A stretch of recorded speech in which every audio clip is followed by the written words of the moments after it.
আমি আজি বিশদভাৱে আলোচনা কৰিলোৱে কাইলৈ নেশ্যনেল এপিলেপসি ডে সেই কাৰণে আমি লগ হৈছোঁ মই মৃগী ৰোগৰ ইনভেষ্টিগেশ্যনৰ বিষয়ে ক'ম ছাপ'জ মোৰ ওচৰলৈ এজন মৃগী ৰোগ আহিলে তেওঁ এটা সুধি আহিব মই কিমান পইচা লৈ যাম কিমানখিনি মোৰ চিকিৎসাটোত হেৰি হ'ব ইকনমিক এৰিয়াটো তেতিয়া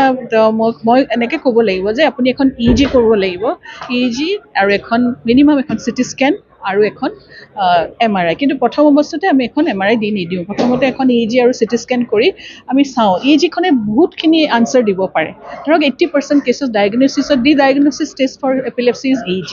আৰু EEG বেলেগ ধৰণৰ মডিউল আছে তেনেকৈ ভিডিঅ' EEG আৰু ধৰক আৰু এক্সট্ৰা তাৰোপৰি অভাৰনাইট আছে ৰাতি কৰোঁ বা কেতিয়াবা 2-3 দিন একেলগে EEG কৰিব লগা হয় তো সেইখিনি কৰাৰ ফলত আমি মৃগী ৰোগটো কোন প্ৰকাৰৰ ব্ৰেইনৰ কোনটো এৰিয়াৰ পৰা ওলাইছে তাক কি হিচাপে ক্লাছিফাই কৰিব পাৰি আৰু তাক আমি কোনটো মেডিচিন দিলে মানুহজনে কিয়ৰ হ'ব আৰু এইটো নহয় যে আজি মেডিচিন দিলোঁ কাইলৈকে তেওঁ ভাল হৈ গ'ল 3-4বাৰ ফিটছ হৈ আহে বহুতে আশা কৰি আহে যে এটাত আমি লগে লগে কৈ দিওঁ যে 21 দিনলৈ ৰখিব লাগিব কমচে কম মেডিচিনখিনি কাম কৰিব লাগিব কেতিয়াবা কি হয় এটা মেডিচিনত কাম নহয় দুটা দিব লগা হয় কেতিয়াবা তাতকৈও বেছি দিব লগা হয়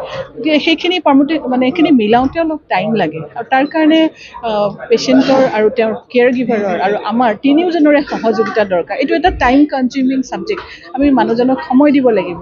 গোটেই কথাখিনি জানিব লাগিব হিষ্ট্ৰীটো জানিব লাগিব জন্ম কেনেকুৱা হ'ল সৰুতে কেতিয়াবা কি হয় আমি দেখা পাওঁ সমাজত জ্বৰ হৈ ফিট হয় আমি সেইটো ইগন'ৰ কৰোঁ জ্বৰ হৈছে ফিট হৈছে কিন্তু সেইটো পিছত গৈ মৃগী ৰোগৰ এটা ডাঙৰ কাৰণ হৈ যাব পাৰে সেইটো কাৰণে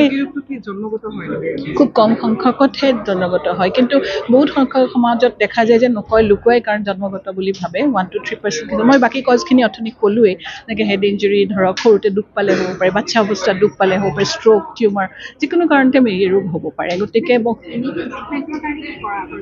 ইমিডিয়েট ট্ৰিটমেণ্টৰ কাৰণে আচলতে প্ৰেজেণ্টেশ্যনটো খুব ভয়াৱহ প্ৰথম কথা মানুহবোৰ প্ৰায়ে ভয় কৰে বস্তুটো তথাপি লগে লগে গৈ তেখেতক এটা চাইডে কাটি কৰি দি অলপ এয়াৰ আহিবলৈ দিব লাগে লুজন কৰি দিব লাগে যিবিলাক কাপোৰ পিন্ধি থাকে অকণমান খোলা মেলা কৰি দিলে মুখৰ পৰা ফেন ওলাবলৈ ধৰি কণ্টিনিউ যদি কৰে 5 মিনিটছতকৈ যদি বেছি কৰে সাধাৰণতে কি হয় সেই যিজন হঠাতে হ'ব তেওঁৰ এটা হিষ্ট্ৰী থাকে কিন্তু যে তেওঁৰ আগৰ পৰা হৈ আছিলে টোপনি ক্ষতি কৰিলে পৰীক্ষা আছিলে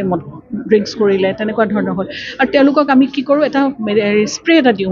স্প্ৰেটো 2টা নাকতে 2বাৰ দিব লাগে সেইটো কেতিয়াবা আমি পকেটত ৰাখিবলৈ এডভাইচ দিওঁ মানুহজনক যোনজনক